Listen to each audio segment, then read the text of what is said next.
बाबा गरीबदास साहेब की जय।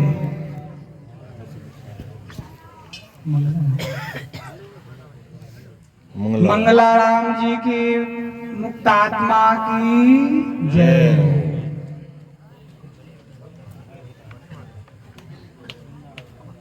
गुरु की महिमा अनंत है, अनंत किया उपकार,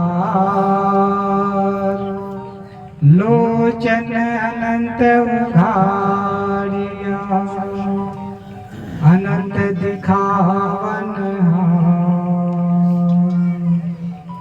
सदगुरु कबीर साहब की बहुत प्रसिद्ध साखी है। कस्तूरी कुंडल बसे मृग ढूंढे बनमाही, तैसे घट घट राम है दुनिया जाना माही।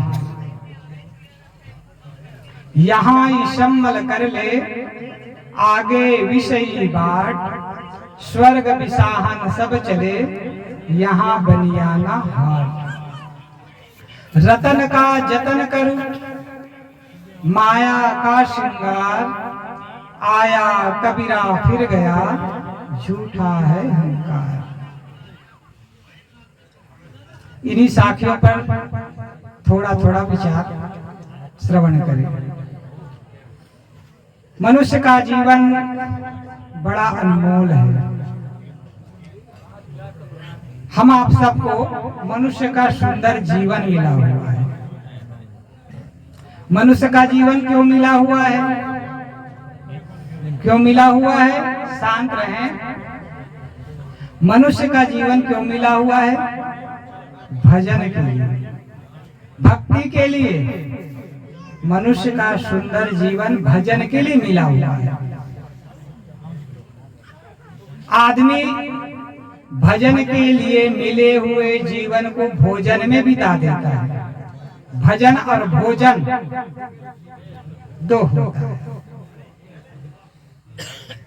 शरीर के लिए भोजन जरूरी है। जरूरी ही नहीं, शरीर को स्वस्थ रखने के लिए भोजन अति आवश्यक होता है। शरीर के लिए भोजन जरूरी है, मन और आत्मा के लिए भजन जरूरी है। आदमी भोजन तो दिन में 2 बार 3 बार कर लेता है, लेकिन भजन कितने बार करता है आदमी? दिन भर में 24 घंटे में भजन कितनी बार करता है? 1 बार भी नहीं करता है। और जीवन किस लिए मिला हुआ है? भोजन के लिए नहीं, भजन के लिए मिला हुआ है। इसीलिए किसी ने बहुत सुंदर कहा है, गोस्वामी जी ने कहा है, साधन धाम मोक्ष कर द्वारा, पाइन जे परलोक समारा।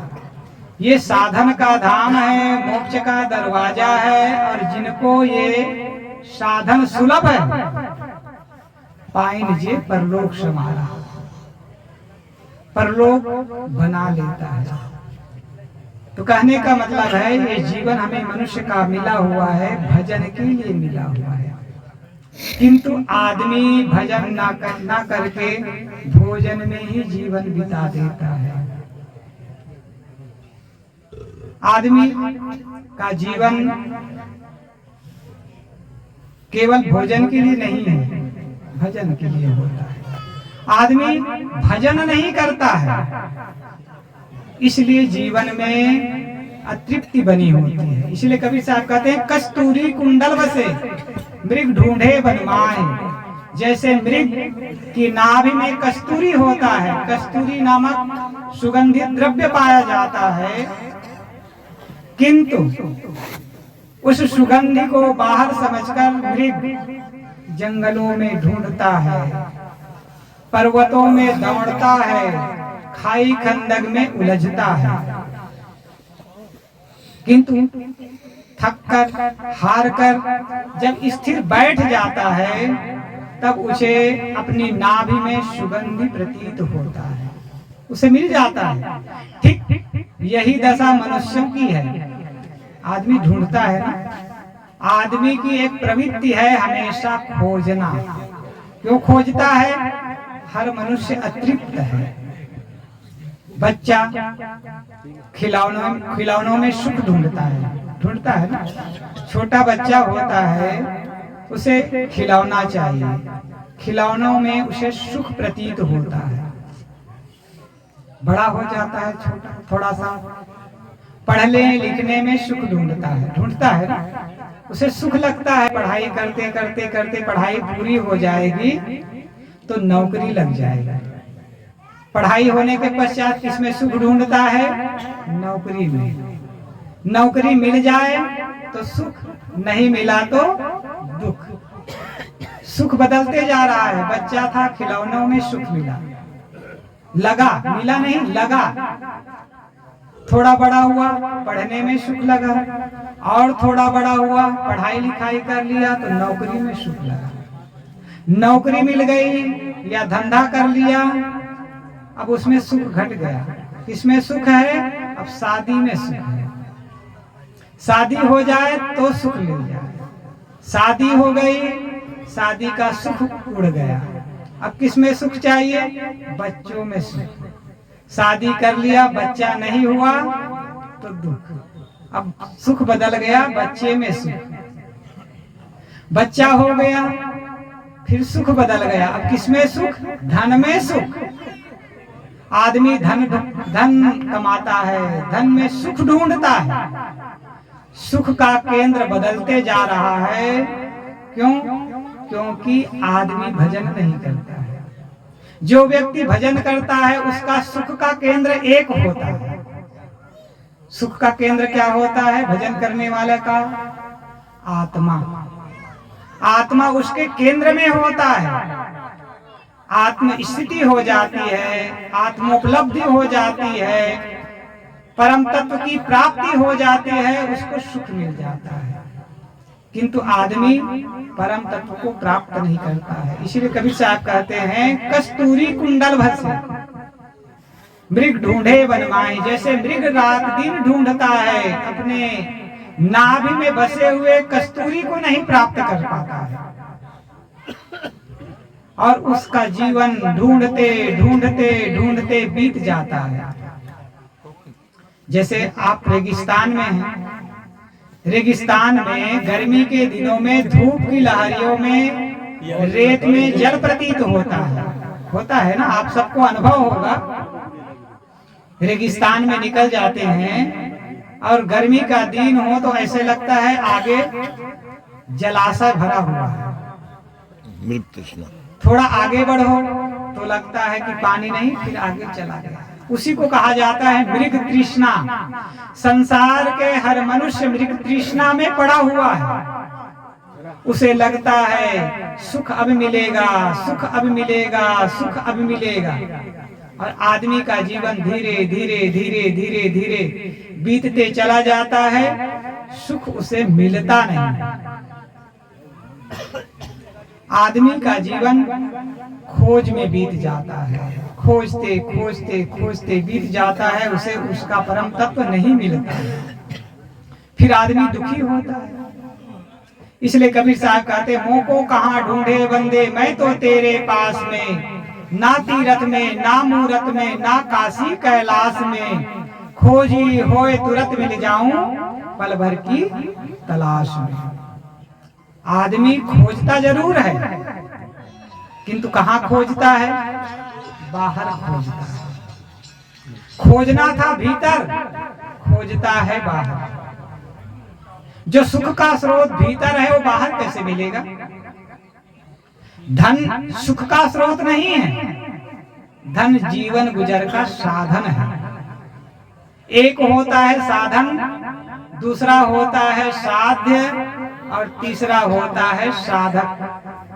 साधक कहा जाता है खोजने वाला, प्राप्त करने वाला। हर मनुष्य साधक है। किसका साधक है? साध्य का साधक है। साध्य क्या है?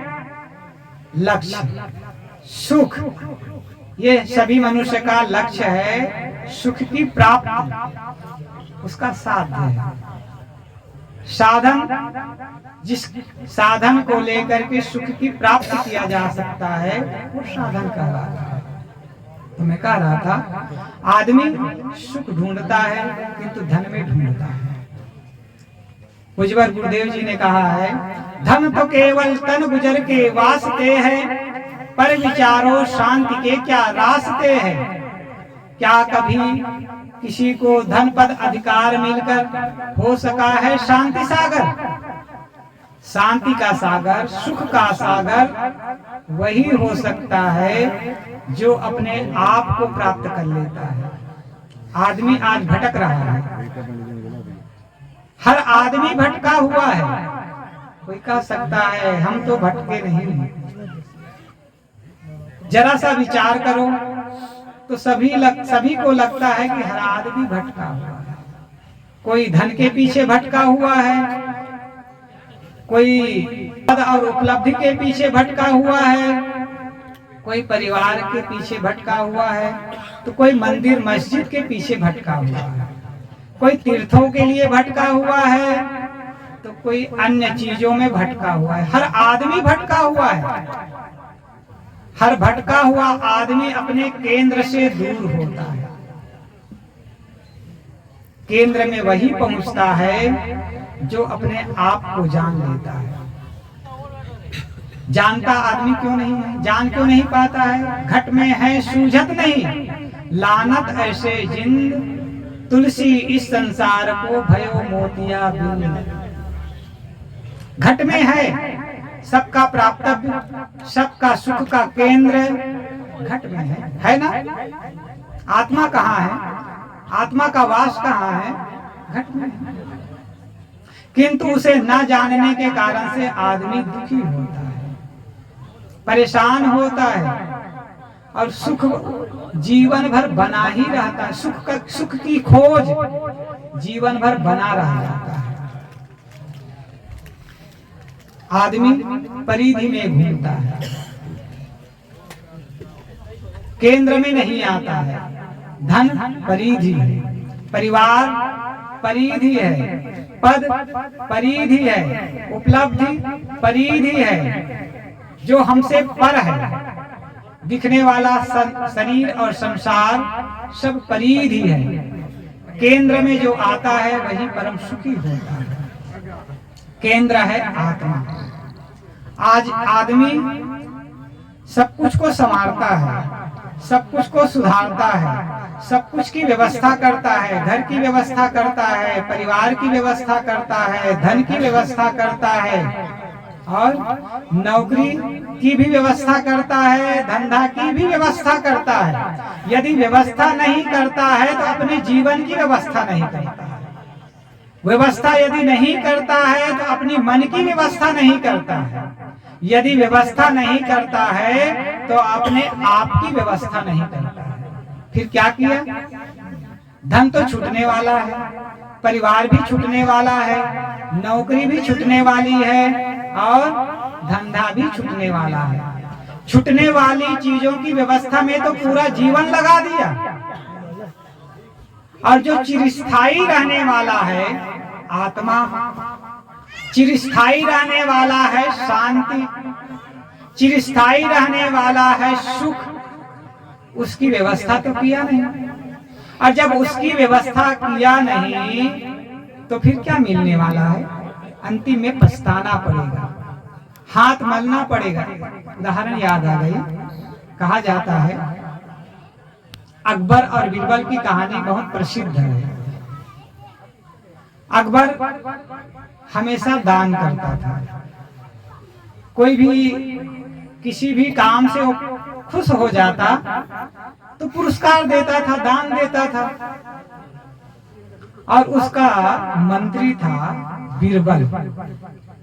नवरत्नों में से एक थे बीरबल अकबर की दरबार में। तो हर बार कोई भी प्रश्न उठता, अकबर के मन में कोई भी शंका उठती तो सभा में रखता, और सभा में रखता तो जो उसका वाजिब जवाब देता, अच्छा जवाब देता, उसको पुरस्कार देता। उसका हमेशा का यही काम था। तो एक बार अकबर के मन में एक प्रश्न उठा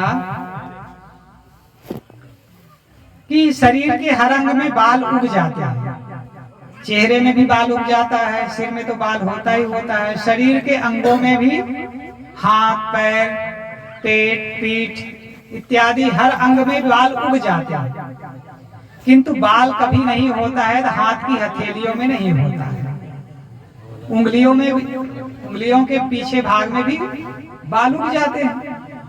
तो अकबर के मन में एक दिन हुआ कि शरीर के हर अंग में बाल उग जाते हैं, बाल होते हैं, किंतु हथेलियों में बाल क्यों नहीं होता है। अब उसने अपने सभा में ये बात रख दिया, लोगों से पूछा, सभासदों से पूछा। अकबर ने कहा कि हथेलियों में बाल क्यों नहीं होते हैं। सब ने कहा हुजूर हमें पता नहीं, हथेलियों में बाल क्यों नहीं होते। बीरबल ने कहा हुजूर हथेलियों में बाल इसलिए नहीं होते हैं, आपके हथेलियों में बाल, उसने कहा आपके हथेलियों में बाल इसलिए नहीं होता है कि आप हमेशा दान देते रहते हैं, इसलिए दान देते देते आपके हथेलियों का बाल झड़ गया। अकबर ने कहा अच्छा, मेरी हथेलियों का बाल दान देते देते झड़ गया, ये तो बात समझ में आ गई, लेकिन तुम्हारे हथेलियों में भी तो बाल नहीं है। तब बीरबल तो हाजिर जवाब थे, उसने कहा हजूर आपके हथेलियों के बाल दान देते देते झड़ गए, मेरे हथेलियों के बाल दान लेते लेते झड़ गए। जब भी आप पुरस्कार देते हैं तो मुझे ही मिलता है, तो मेरे हथेलियों के बाल दान लेते लेते झड़ गए। अकबर ने कहा अच्छा, मेरे हथेलियों के बाल दान देते देते झड़ गए, तुम्हारे हथेलियों के बाल दान लेते लेते झड़ गए, लेकिन ये प्रजा जो बैठी है, सभासद बैठे हुए हैं, इन सबके हथेलियों में बाल भी तो नहीं है। तब बीरबल कहते हैं आपके हथेलियों के बाल दान देते देते झड़ गए, मेरी हथेलियों के बाल दान लेते लेते झड़ गए, और ये जितनी प्रजा बैठी हुई है इन सबके हथेलियों के बाल इसलिए झड़ गए कि हाय हमको नहीं मिला, हाय हमको नहीं मिला करके हाथ मलते मलते झड़ गए। कहने का मतलब है आदमी अंत दशा में पछताता है, हाथ मलता है। क्यों मलता है? क्योंकि वो सुख के केंद्र को समझता नहीं। सुख का केंद्र किसे समझ लेता है? धन को, पद को, मकान को, जमीन को, नौकरी को, धंधा को, इसे सुख का केंद्र मान लेता है। सुख का केंद्र ये नहीं है, सुख का केंद्र है मनुष्य की आत्मा। आत्मा ही सुख के केंद्र में है। मनुष्य के पास सब कुछ हो,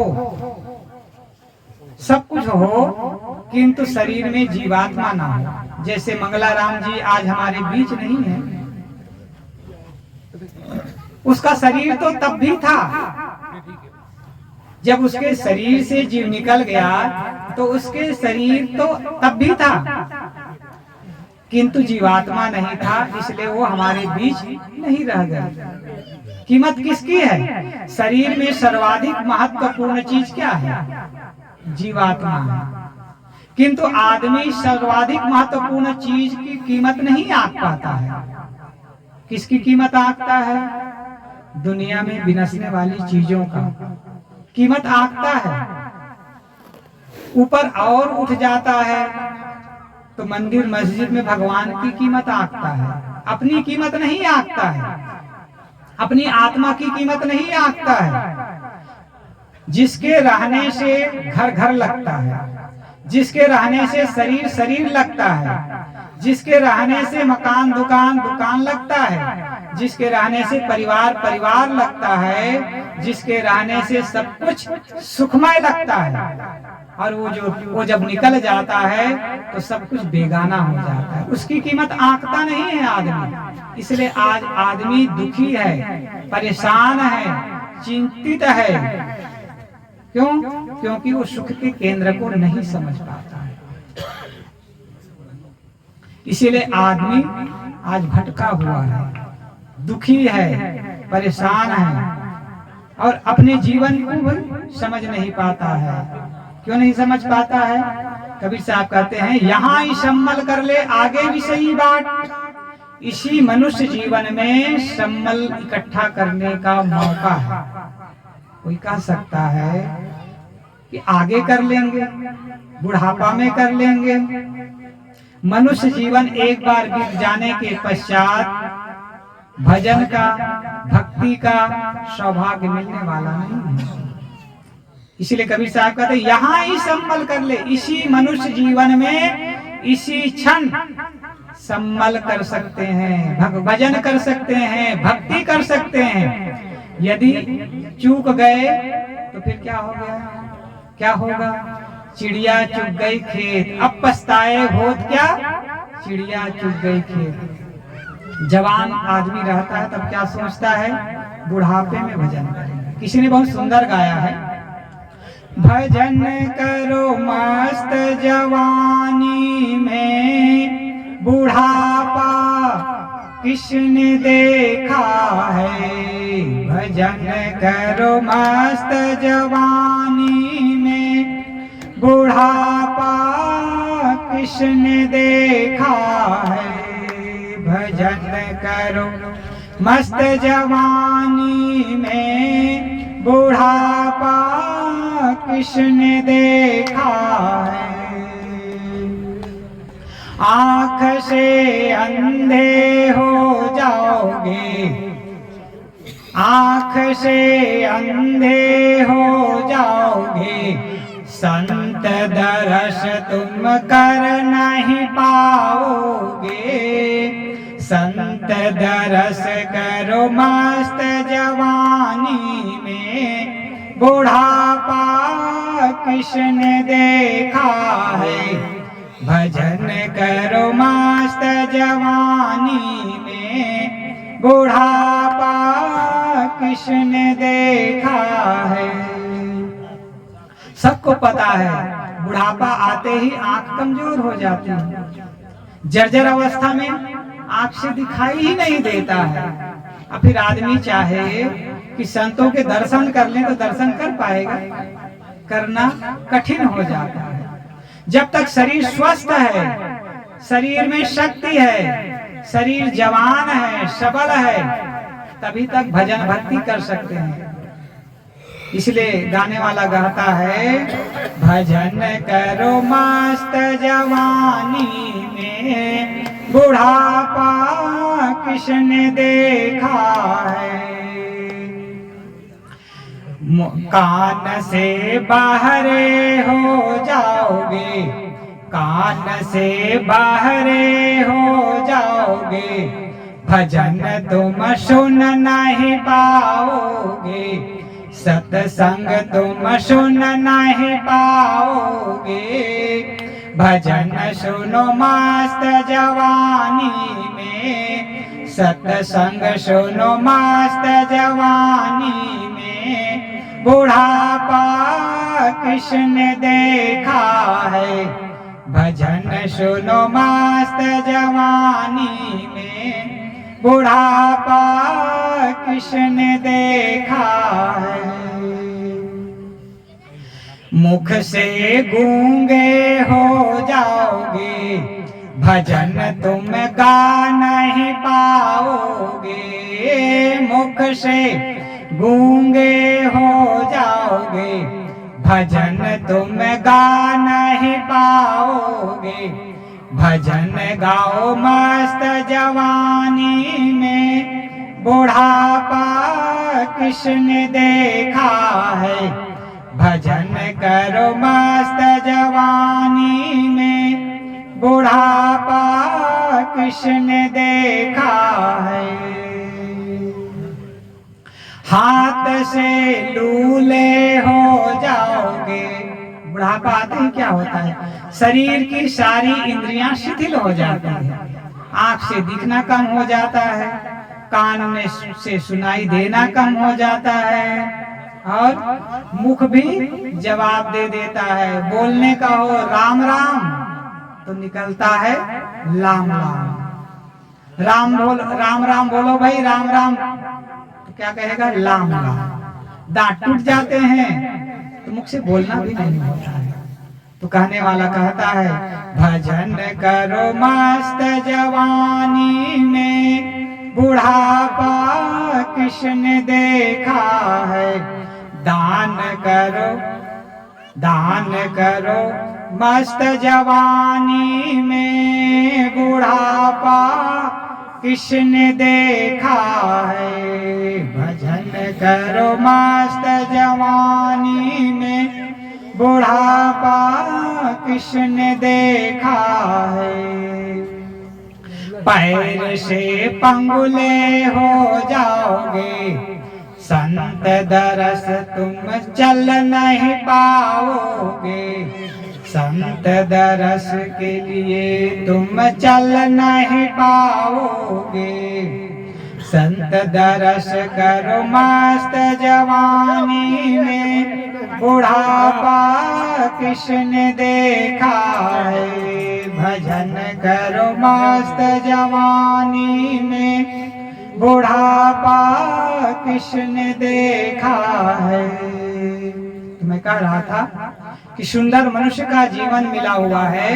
इसी सुंदर मनुष्य जीवन में ही संबल इकट्ठा कर सकते हैं, भजन कर सकते हैं, साधना कर सकते हैं, संयम कर सकते हैं।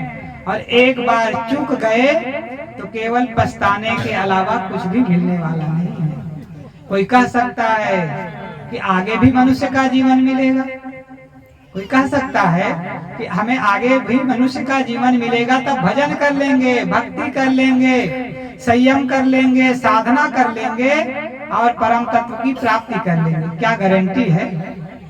कोई गारंटी पत्र है आपके पास कि आगे के जीवन में आप कर सकते हैं?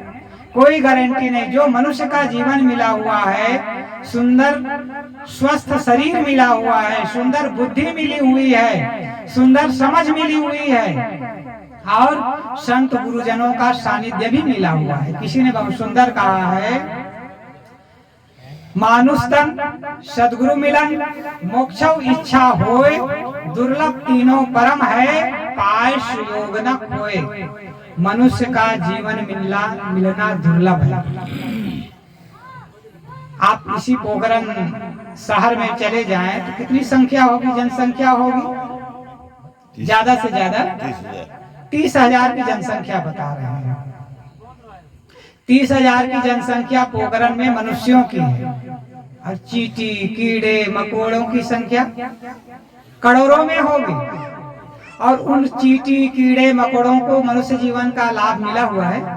नहीं मिला हुआ है। सोचो जरा, हमारा सौभाग्य उदय हुआ तो मनुष्य का जीवन मिला है। इसलिए किसी ने बहुत सुंदर कहा है, जिसका सौभाग्य उदय होता है उसे मनुष्य का जीवन मिलता है, और जिसका परम सौभाग्य उदय होता है उसे गुरु संत गुरुजन मिलते हैं।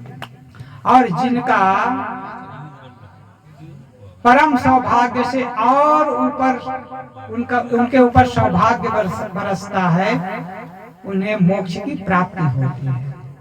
तो किसी ने बहुत सुंदर कहा है, मानुस्तन, मनुष्य का जीवन हमें मिला हुआ है। सौभाग्य तो हमारे ऊपर जागृत हुआ ही है। हमारा सौभाग्य जगा है तब हमें मनुष्य का जीवन मिला हुआ है, और दूसरा सौभाग्य भी जागृत हुआ है तो संत गुरुजनों का सानिध्य भी मिला हुआ है। अब इसी पोखरन शहर में चले जाओ, 30,000 की जनसंख्या है, उसमें कितने लोग यहाँ बैठे हैं? ज्यादा से ज्यादा संख्या होगी तो 125 होगी, 150 होगी, ज्यादा से ज्यादा संख्या यहाँ बैठे हैं 100 के आसपास। और बाकी लोगों 30,000 में उनका सौभाग्य अभी जागृत नहीं हुआ है, उन्हें संत गुरुजनों का सानिध्य नहीं मिला है। तो मानुस्तन सदगुरु मिलन, सदगुरु का मिलना भी बड़ा सौभाग्य का फल होता है, सबको नहीं मिल पाता है।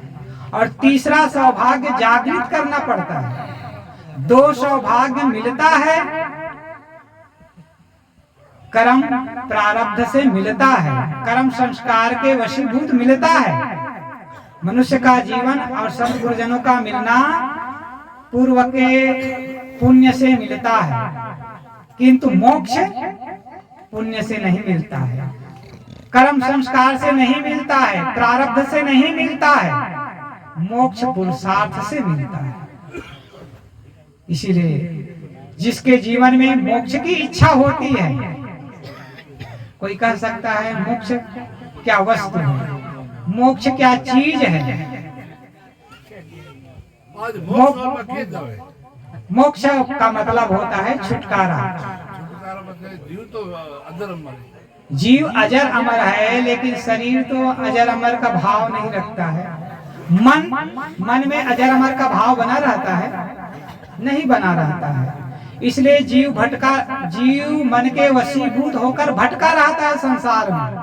और जब मन भटका हुआ है तो जीव उसके साथ में भटकता रहता है। मोक्ष की भूमिका में रह करके भी वो मोक्ष को प्राप्त नहीं कर पाता है। वही साखी तो मैंने शुरू किया था ना, कस्तूरी कुंडल बसे।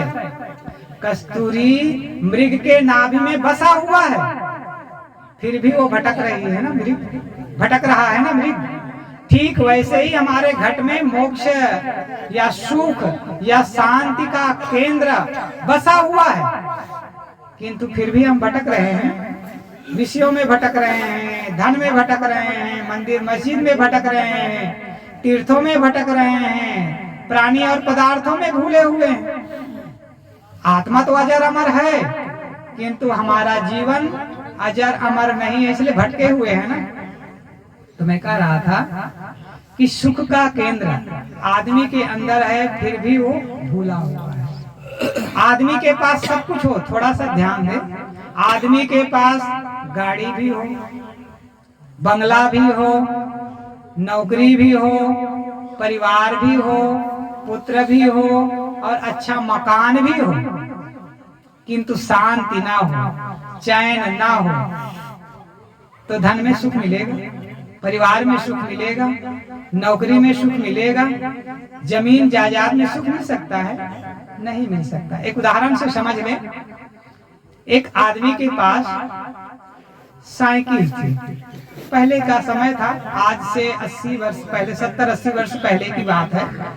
एक आदमी के पास साइकिल थी, साइकिल नहीं खरीदा था, और वो आदमी क्या करता था, साइकिल निकालता घर से और साइकिल को पैदल चल करके वो कहाँ जाता, खेतों में जाता, और खेत में काम करता और वापस आता शाम को, तो फिर साइकिल को हाथ में ले करके चलते हुए घर आता। नई साइकिल खरीदा था तो लोगों ने सोचा चलाना नहीं आता है तो सीखने जाता होगा। एक दिन देखा, 2 दिन देखा, 3 दिन देखा, साइकिल लेके पैदल जाता और पैदल ही साइकिल लेकर आता। 8-10 दिन तक के लोगों ने देखा तो लोगों से रहा नहीं गया। उनसे पूछा, भाई साहब रुकिए रुकिए, रुक गया। उस लोगों ने पूछा, ये बताइए आपकी साइकिल नहीं है लेकिन आप इस पे चढ़ करके चलाते क्यों नहीं है? कहा, चढ़ करके चलाता नहीं हूँ। तो लोगों ने पूछा, क्या चलाना नहीं आता है इसलिए नहीं चलाते हो? उसके जवाब देने से पहले लोगों ने फिर प्रश्न कर दिया, क्या साइकिल चलाने नहीं आता इसलिए नहीं चलाते हो? उसने कहा, नहीं मुझे साइकिल चलाने आता है। फिर क्यों नहीं चलाते हो? क्या इसके हैंडल खराब हो गया है? नहीं साइकिल है, हैंडल खराब होने की बात नहीं। क्या इसकी पैडल खराब हो गई? पैडल खराब हो जाता है तो भी आदमी नहीं चलाता है।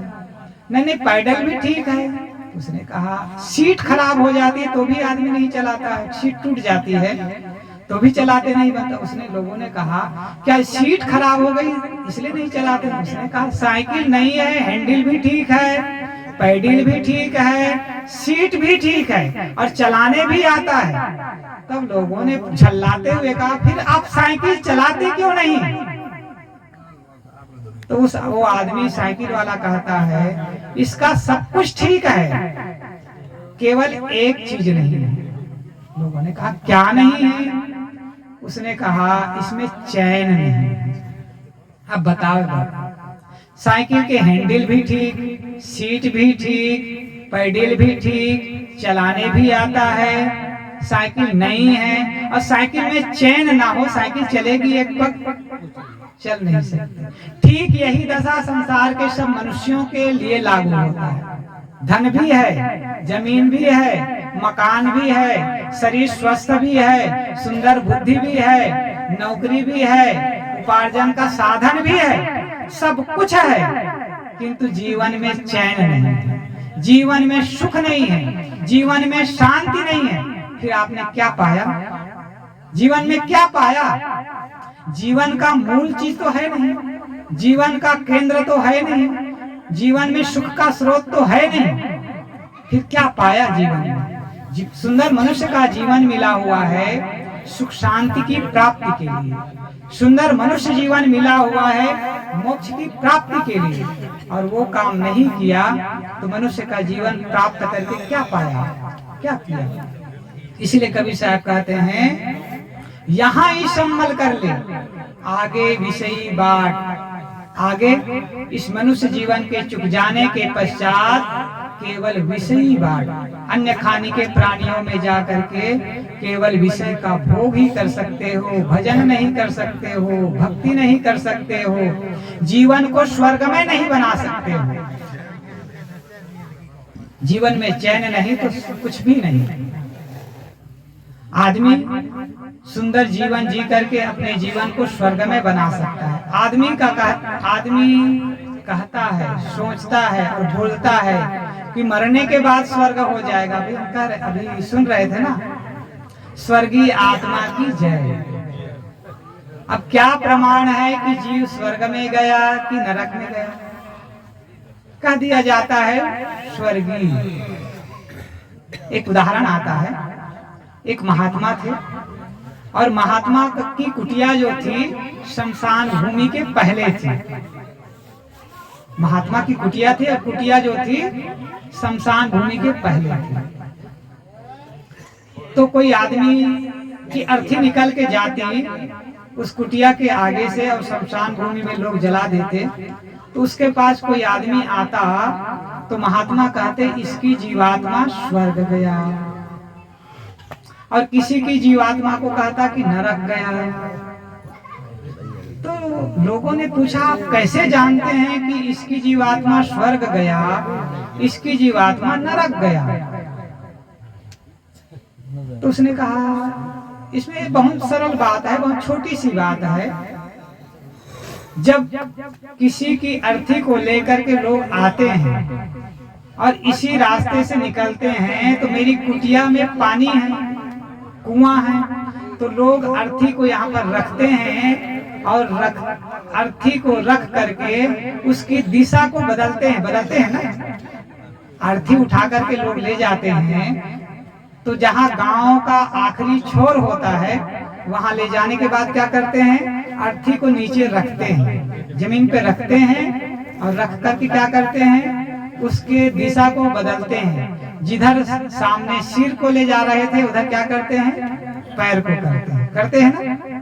गांव के बाहर जाते ही क्या करते हैं, उसके जो सामने दिशा होता है शमशान भूमि की ओर सिर होता है, उसको क्या कर देते हैं, घुमा देते हैं और शमशान भूमि की ओर पैर करते हैं और बस्ती की ओर सिर करते हैं कि नहीं करते हैं? तो वहां ले जाकर के घुमाते हैं। तो महात्मा कहते हैं कि मेरी कुटिया में पानी है तो यहाँ पर लोग अर्थी को नीचे करते हैं और अर्थी की दिशा को घुमाते हैं। तो मैं लोगों को देखता हूँ चर्चा करते हुए। क्या चर्चा करते हुए देखता हूँ कि किसी की अर्थी को लाते हैं तो कोई कहते हैं ये गांव का बहुत अच्छा आदमी था, बहुत सज्जन आदमी था, बड़े परोपकारी आत्मा थे और बहुत सभी की सेवा में हमेशा लगे रहते थे, इसके जाने से हमारे गांव का खंभा ही टूट गया। ऐसे कहते सुनता हूं तो मैं आकलन लगा लेता हूं कि इसकी आत्मा स्वर्ग में गई होगी। और दूसरा कोई आदमी को लाता है, यहाँ अर्थी को उतारता है और लोगों को बोलते सुनता हूँ कि अरे ये तो हमारे गांव का कांटा था, कांटा हमेशा अमुक को दुख देना, अमुक को सताना, अमुक का धन हरण करना, अमुक को मारना, अमुक के साथ लड़ाई झगड़ा करना, किसी का धन हरण करना, इसका काम ही था। हमेशा इसका जीवन। मैं कह रहा था कि स्वर्ग और नरक,